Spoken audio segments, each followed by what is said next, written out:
Hello everyone, and welcome to Python week number 6 by Akshat. So what's our agenda for today? We're first going to start off with the Fibonacci sequence, and then we're going to code a calculator. So let's get into it. So what is a Fibonacci sequence? Well, a Fibonacci sequence is when you add the previous and the second previous number to get a third number. You repeat the sequence however long you want. So let's look at an example. So let's say that our third number, which is basically our current number, is 3. So if we get our previous number, which is 2, and our second previous number, we should get 3. As you can see, 1 plus 2 is 3. As a result, that's how we get the third number. Now let's say that we have our third number as 5. If we get our previous number, which is 3, our second previous number, which is 2, and we add them up, we should get 5. So now what we have to do is basically attempt to create this Fibonacci sequence, and we can make this loop last for 5 repeats for now. So pause the video and try to figure this out. So now let's begin coding our Fibonacci sequence. So for all Fibonacci sequence, the first two numbers are already predetermined, which is a equals 1, b equals 2, and after that, you know what the sequence is. So now what we have to do is start a while loop. So the first step is I is equal to 0, and we're going to make it last for 3 repeats, because we already got the first two numbers, and 5 minus 2 is 3. So what we have to do is basically have a third variable, such as c, and we have to add the previous number, which is b equals 2, and the second previous number, which is a equals 1.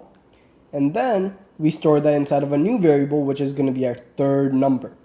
Now we print this out, and we should get 3. And then we have to make sure that we increment our I value so that the loop eventually stops. And yeah, one thing that we forgot is that we have to print our A value and our B value before starting the while loop. And now let's run it. Seems like we have 3 being repeated 3 times, meaning that the A and B value don't change after every iteration. So now we have to think about our example, 1, 2, 3, 5. That was the first 4 digits. So for the first iteration, the iteration would be A equals 1, B equals 2, and C equals 3. For the second iteration, A should equal 2, B should equal 3, and then we should add A and B to get a new value for C. That means what we have to do is set the value of A equal to B and B to be equal to C. Now let's run it. As you can see, we get 1, 2, 3, 5, and 8. Let's have more iterations this time, such as 7. Or maybe let's do I is less than 10 this time. As you can see, this is how you would do it. If you have any questions, leave some comments down below and I'd be happy to answer them. Now let's start with the next project, which is the calculator. So we usually need calculators to make large calculations, such as 234 times 56. So our objective is first to get 2 inputs, which are going to be integers, and then do a mathematical calculation with it. However, we have to make sure that we ask the user what type of symbol that they want to do, meaning what type of operation do they want us to do with these 2 numbers. So pause the video and try to figure this out. So let's begin our code for the calculator. The first thing what we have to do is have a try statement and then the except. So for the exception clause, we're just going to do print an error occurred. Alright. And then for our try, we have to get 3 inputs. So the first input is going to be an integer along with the second. And then the final input is going to be a string. So now let's write out our syntax for writing an input. Enter operator. Perfect. And then let's copy this code for the other 2 inputs. Perfect. The only thing we'll change is enter input A and then enter input B. Perfect. Okay. Now we have to store these inside of variables. So let's make an equal sign for all of them, and then we'll store the first one inside of first underscore number, the second one inside of second underscore number, and the third one inside of operator. Perfect. Now what we have to do is call another function, let's say calculator, and we're going to give these three numbers as our parameters for that function. So first number, second number, and finally operator. Let's go ahead and make that new function now. Def calculator, and we're going to do, let's say, first, second, and then operator. The first thing that we have to do for our code is that we need an if condition. We have to check what type of operation the user wants us to do. So we would do if operator equals, let's say, multiplication, which would be an asterisk. We'll do print first times second. Elif, we'll do operator equals, let's say, addition. Addition. Then we'll do print first plus second. Then we'll do another elif condition of operator equals, let's say, subtraction this time. We'll do print first minus second. And then our final elif condition, which would be operator equals, that's supposed to be a comparison sign, and we'll do slash to indicate that we're dividing. So it would be first divided by second. And then our final else condition would be, if none of these conditions are met, we'll print incorrect operator. Alrighty.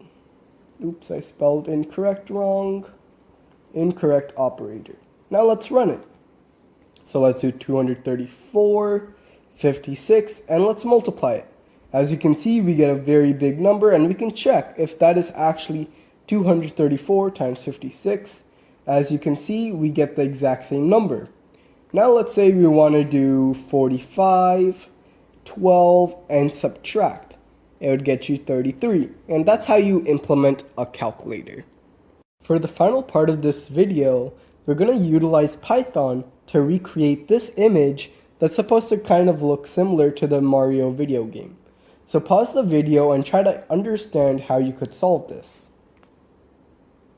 So we got our Mario function here, and also the length of our function. how many rows we're going to print out. So the first thing we probably have to do is have a while loop that basically iterates over each row. So we'll do I equals 0, and we know that we want to loop through each and every row, so we'll do while I is less than length, and make sure at the bottom of our code that we do an increment of I, and then finally, to indicate that we're starting a new row, we're going to do a print, which automatically in Python creates a new line.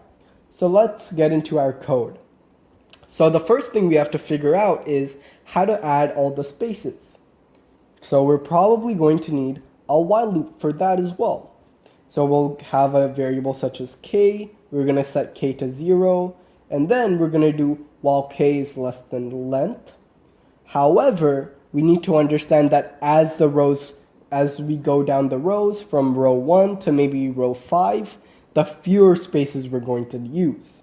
Meaning the more rows we go down, the less spaces we're going to need. So what we can do is we can do length minus I. However, we'll also add a -1 so that it actually prints out the way that we want it. And what we print out in this while loop is going to be a space. And to make sure that it doesn't open up, that whenever we print this, it doesn't start a new line, we'll have an end, which is one of the parameters of a print function, and it won't create a new line. Now we have to make sure that we increment our k value for every iteration so that it does eventually end. Then we need to have some kind of while loop to keep on printing our hashes. So we'll have another value such as p equals 0, and we're going to do while p is less than length. For this, we're going to do less than, actually, we'll do p is less than I. P is less than or equal to I, because the greater the I value is, which is basically whichever row we're on, such as row 5, we're going to have 5 hashes for row 5. So basically what we'll do is, while p is less than or equal to I, we'll do a print hash, so hash, and then obviously end it with this, so that it doesn't create a new line. And then we also have to make sure that we increment our p-value so that it eventually ends. Now let's run this code and see if it works.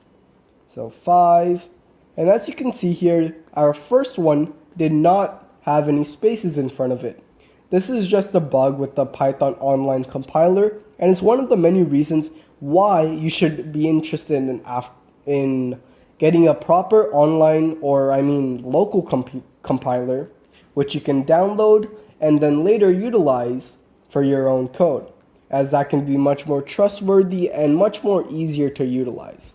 So as you can see here, if we add i's rather than spaces, the code is all properly formatted, as long as you ignore the I values.